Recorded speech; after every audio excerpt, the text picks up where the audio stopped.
Welcome to the Bullcast podcast. Get excited, right? Woohoo! Woo! Welcome to the Bullcast podcast. I'm Katie Pickler some days, And I am Court Winsett. most days. And we are not with Cameron today No. because he is losing his mind this week at his house. I feel sorry for him. He's dealing with life happens. And in fact, we'll probably do an episode, poor guy, we'll do an episode on kind of what happened, not to pick at what's his unfortunate of what's going on with his house and things like that, but it's just proving that life happens and you never know what to do. And so how do you prepare and pivot? And he's kind of already come to me as his advisor to talk about what to do and next steps. But today we're going to talk about something that's in the news, One Big Beautiful Bill Act. We're not going to talk about the whole thing. all the things, which kills me because this world we've talked about has so many acronyms, and they have literally put a O-B-B-B, O-B-B-A. No, come on.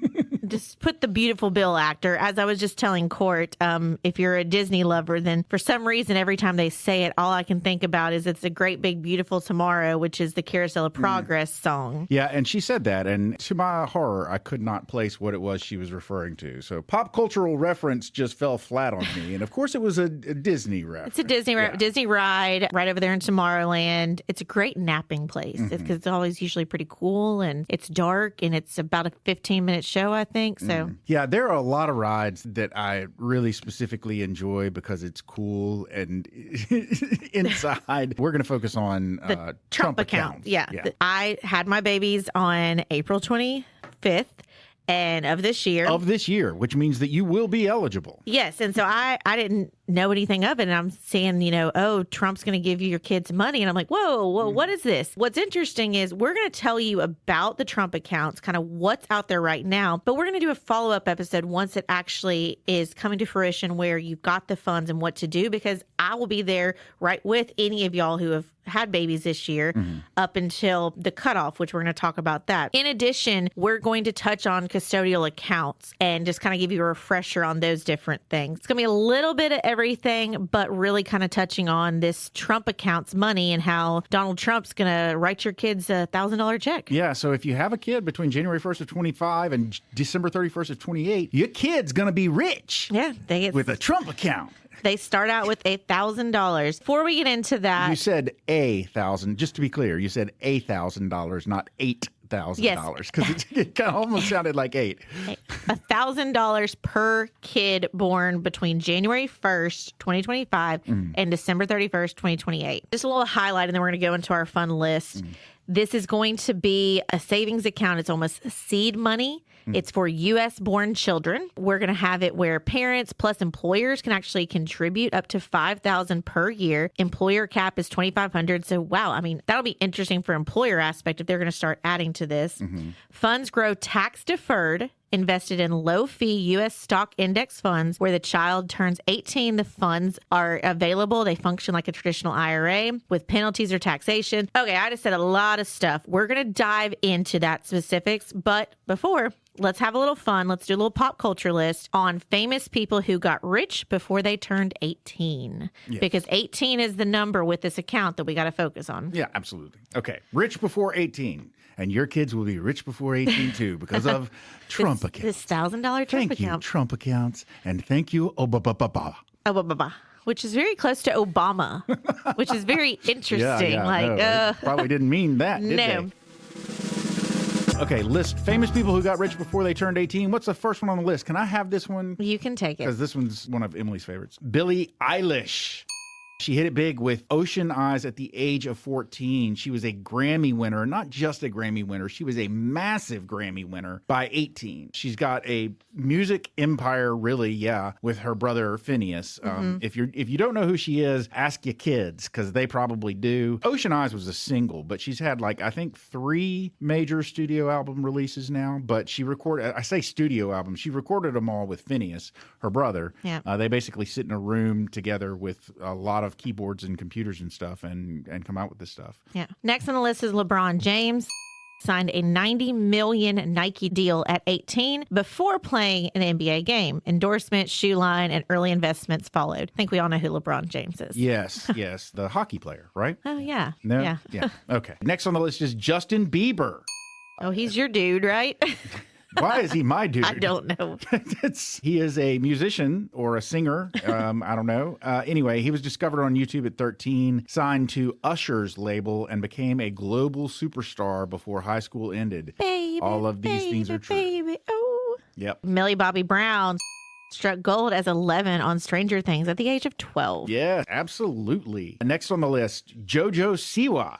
She was originally on Dance Moms, and she went from her appearances on Dance Moms to a multi-million-dollar brand. She wears bows, she's got merch, she does music, she dances. She's got a whole little empire built. Kind of an influencer, but also a performer kind of person. Yeah, she's kind of giving me Miley vibes a little bit of how Miley has gone from like the Disney starlet to like she did a Can't Be Tamed where she was the bad girl.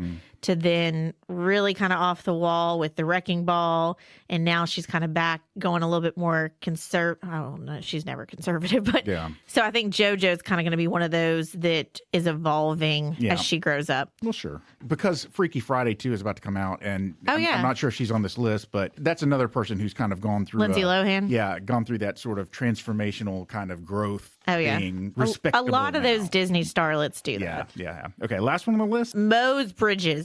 He started a bow tie business, Moe's Bows, at age 9 in Memphis. Oh. Appeared on Shark Tank and landed a licensing deal with the NBA. Nice. So cool. Bow ties. Yeah. Very cool. Awesome. What is a custodial account? It's somebody who can't have an account on their own. Right. So there has to be somebody who has it with them, usually a guardian. And so, minors cannot open investment accounts. They can't have, crypto or stocks or really savings accounts, things like that.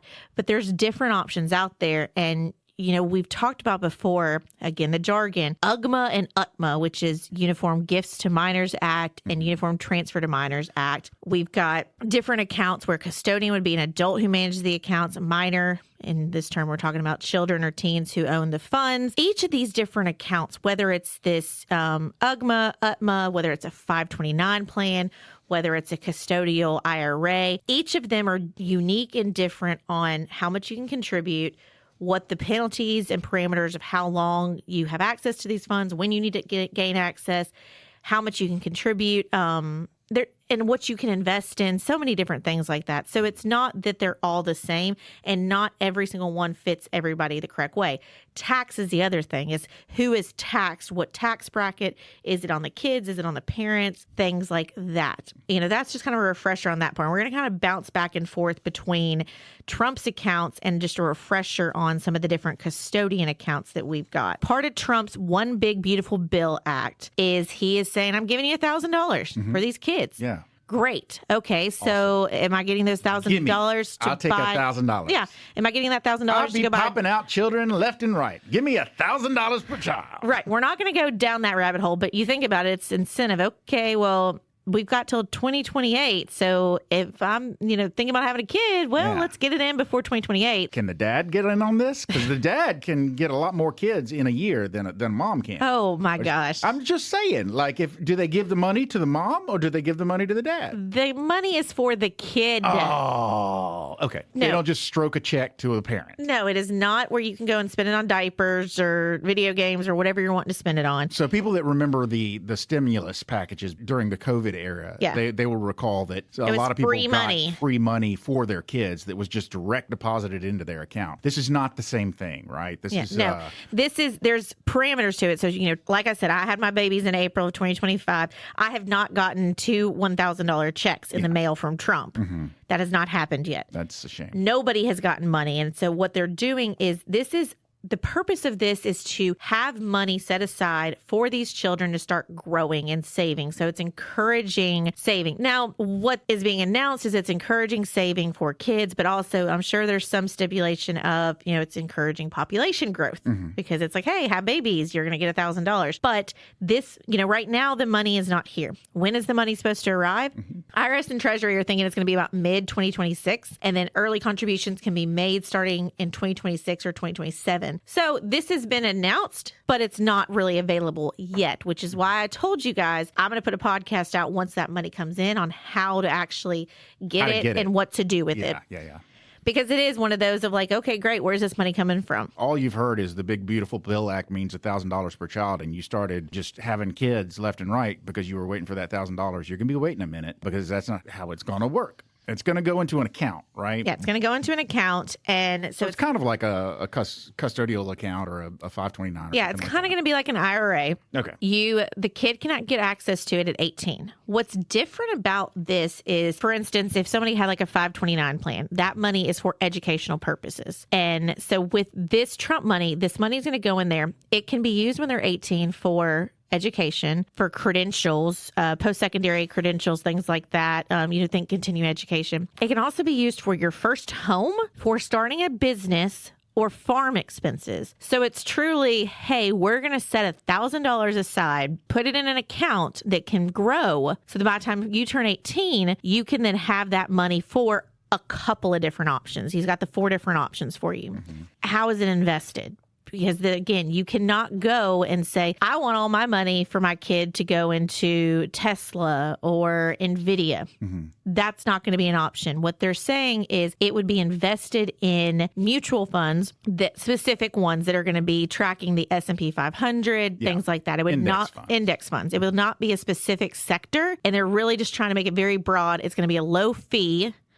And so there's parameters to this. Again, this is not just free money for you to do what you want with it. Right. There are certain set standards. To compare to a 529, the 529, a parent who sets up a 529 for their kid has more options in terms of the amount that they contribute on an annual basis. They have a much broader range of things that they can invest in, but they didn't get to start it off with $1,000 of free money. Yeah. And, with the 529, obviously it's education expenses only. With the Trump account, there's going to be a bigger variety of places that you could use the money. Well, my kid's going to have a 529 plan. You've got an UGMA account or something like that. And then you've got this account that's coming from Trump. Which one should you contribute to? Well, again, it depends. It's really looking at what your objective is.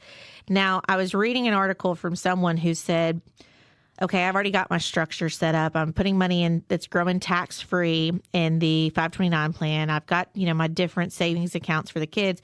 Why do I need to do this? Well, first off, it's how we're looking at it right now. It's free money. Why would you not take that $1,000 and at least set it, have it invested, and let it build and grow? And who knows what it could do by the time they're 18? You could have turned that $1,000 into $5,000, $10,000, $15,000. So you never know. Yeah, that's true. When we talk about a match and a retirement plan, you're leaving money on the table if you don't take advantage of the match. So this is they've got this money set aside. Obviously, we're going to still be looking at the ins and outs of it, but it sounds like to us, hey, take advantage of this. Just know this is a component of your savings for your kid. Yeah, to be fair, is this a definite? Is it going to happen? Is it possibly good for you, good for the country, whatever? Obviously, this is a big expenditure by the government. So, there's money that is going out. So it's probably going to get pushback from some people. And if you're one of those people that's like, I don't want to take this money, I don't want the government spending this kind of money, and I don't want to take this money because it's too big of an expenditure. Is it going to be automatic, or is it going to be something that you actually have to actively pursue? Yeah. This kind of reminds me of, I remember I had some family members that would gift my brother and I, when we were younger, savings bonds. Mm-hmm. And it's kind of that was given to us, and it was going to grow a little bit. And so it's kind of that philosophy of, if this works out, you would get this money and almost it's there, great. Now, when they're comparing it, they're saying, okay, who wins here? So obviously, it's the kids who are born between 2025 and 2028. They're going to get this $1,000 and, hopefully have compound growth. Now, they're saying that high income families are going to have the ability to contribute. So it's going to have that things that you learned on our podcast, dollar cost averaging, adding to it. So it's more money that's building and growing. But it's also, those families may already be doing other savings, so they may not add to this. Yeah. Now, lower income families maybe not able to contribute, but they still would at least get the seed money.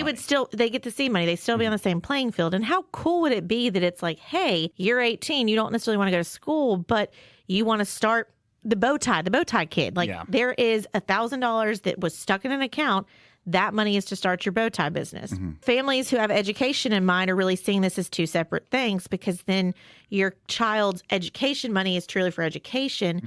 This can be for the other options, home, business, this could secondary, be things like that. They will be able to access this when they turn 18, but that doesn't mean that they have to. No. It could still. So, yeah. And I'm wondering, again, as a financial professional, would there be an option at 18 to then take that money and invest it in a different way where you could then invest in different sectors? You could really have more control. Yeah. Because then that could really be a game changer of, as these kids are getting close to 18, we talk to them and say, hey, do they really need this, or do we want to reallocate it? So there's a lot of questions. The big thing is, obviously, one of the things that they want to do is restrict how the money is used. And if we are able to move it to a different investment vehicle, does that somehow loosen those restrictions? And True. Yeah. So it's an interesting thought. They haven't really ironed out all the finer details of this yet. Yeah, because it hadn't really been discussed exactly, the penalties, things like that associated with it. So it's an interesting concept. So this episode is really not to have all the answers, but just kind of compare that this is not replacing your custodial Roth IRAs or your 529 plans. Those are still separate things that you've got, and they still have a place in your overall plan potentially.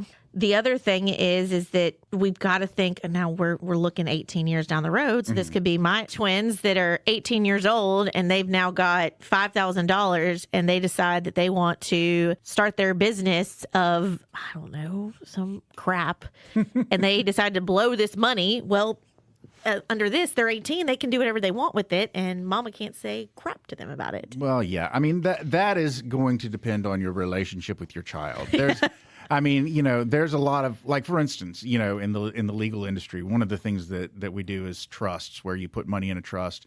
And for it to be a qualified gift that gets the money out of your name so that it gets it out of your estate, there's a thing called a Miller Trust, where you have to write a letter to someone and say, this money has been given to you. You have 30 days to spend it. And if they don't spend it, if they don't take it out of the trust and spend it, then it qualifies as having been a gift to you. And it can stay in the trust, and then they can't access it based on your rules, whatever. So, but the thing is, there's kind of a wink and a nod there, because it's like, okay, I'm going to send you this letter, and you have 30 days. And the IRS says that's, or the courts, I can't remember who decided exactly, but somebody decided, like, that's an acceptable way to complete this gift. To give them 30 days access to it, and if they don't touch it, that's on them. So, but there's also sort of I send this letter, you have 30 days. But then dad off to the side is going, touch that money and see what happens to you.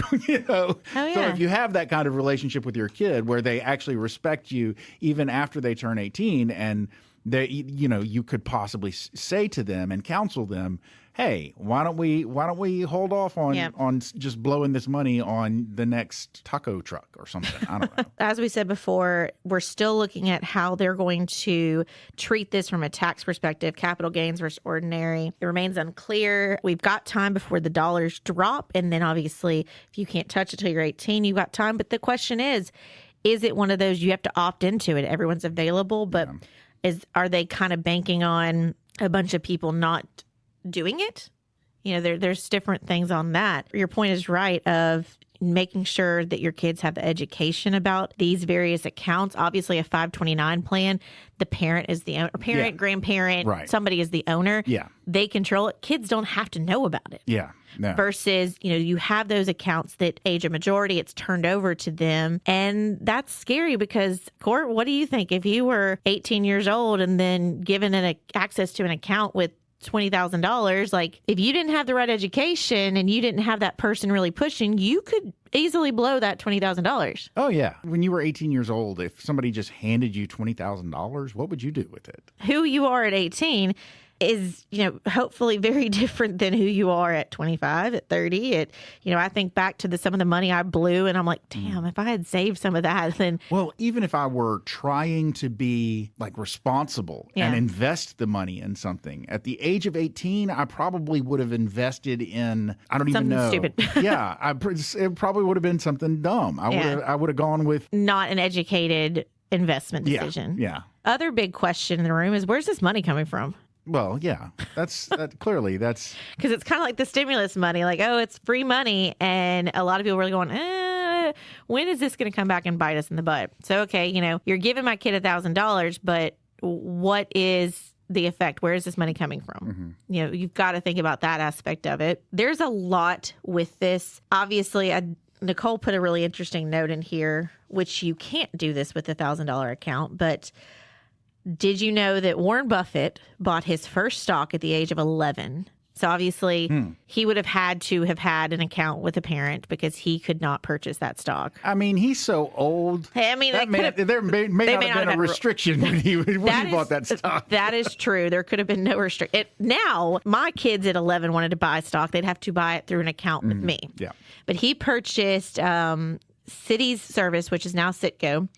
And he bought it back in April of 1942. Yes, there may not have been. That was after the 1936 Act and the 1940 Financial Advisors Act. I don't know if it was around that time that they started restricting who could buy stuff. But so it was shortly after the attack on Pearl Harbor and during World War II. We had bigger fish to fry than worrying about, don't let the 11-year-old buy a stock.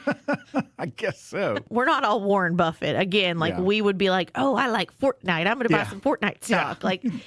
You're going to buy something that's not educated. But on the other side of it is I am starting to see some really savvy young people, not necessarily as much the 16, 17, 18-year-olds, but some of these young 20-year-olds that are adopting the philosophy of future accounts and putting money aside for their benefit. And I'm watching some of my little babies that have adopted the addiction of saving and how they've had life happens and they'll just back down how much. But I have a guy, he is 27. I've started working with him when he was 24. He's been saving $800 a month every month. And now he's had some stuff going on with his life. And I said, well, do you need to pause it for a while? And he said, no, I don't want to pause it altogether because then I'll get too comfortable with having that money. Let's drop it down to $400 a month. And now he's in a great job. He's able to do that. But I just love how he is going to set himself up that even if he had to stop saving at the age of 30, he's golden. There's so many different educations that we can do. And so maybe using